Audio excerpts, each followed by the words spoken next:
Hello.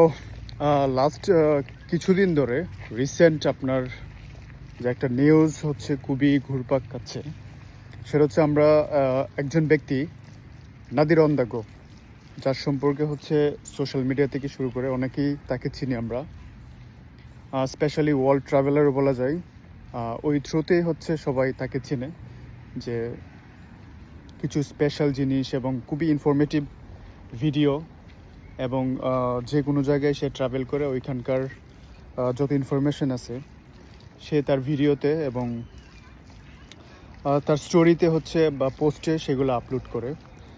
But last few days হচ্ছে আপনার একটা নিউজ যেটা হচ্ছে অনেক বেশি, সেটা হচ্ছে বাংলাদেশ থেকে সে হচ্ছে ভিসার জন্য অ্যাপ্লাই করছিল লাস্ট মেবি আমি যেটা দেখলাম সেটা হচ্ছে 7টা দেশের ভিসা আপনার ওকে রিজেক্ট করে দিছে, মানে ডিনাই করে দিছে। তো এটার পিছনে হচ্ছে অনেকগুলো রিজনও সে হচ্ছে পোস্ট করছিল। তো কিছু রিজন হচ্ছে আমাদের দেশের রাজনৈতিক একটা সমস্যার কথা সে বলছে, এবং দেশ থেকে বিভিন্ন ধরনের কি বলে এটাকে হচ্ছে আপনার চুরি, তারপরে পাচার হয়ে যাওয়া। তো রিসেন্ট এই ইস্যুগুলো নিয়ে খুব বেশি হচ্ছে আপনার অনেক বেশি হাইপ উঠে গেছে। বাট বাংলাদেশের এই জিনিসগুলো হচ্ছে খুবই আপনার খারাপ লাগার বিষয় একজন বাংলাদেশি হিসেবে, যে আপনি ভিসার জন্য অ্যাপ্লাই করলেন, যে দেশে যাবেন বা ট্রাভেল করতে যাবেন ওইখানে হচ্ছে আপনাকে ভিসা দেওয়া হইলো না, তো ভিসা রিজেক্ট করে দিছে। তো এটা একটা ইস্যু। তো এর বড় একটা রিজন হইতে পারে আপনার হচ্ছে কূটনৈতিক সম্পর্ক। কিছু দেশের সাথে দেখা গেছে যে আপনার কূটনৈতিক সম্পর্ক খুব একটা ভালো না, যার কারণে হচ্ছে আপনার সম্পর্কগুলো স্টেবল না, আনস্টেবল।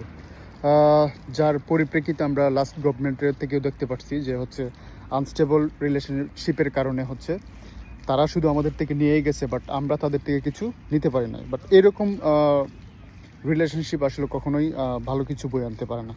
রিলেশনশিপটা শুড বি হওয়া উচিত আপনার স্টেবল, যেটা দিয়ে হচ্ছে দেশের অর্থনীতিতে একটা বিরাট প্রভাব ফেলতে পারে।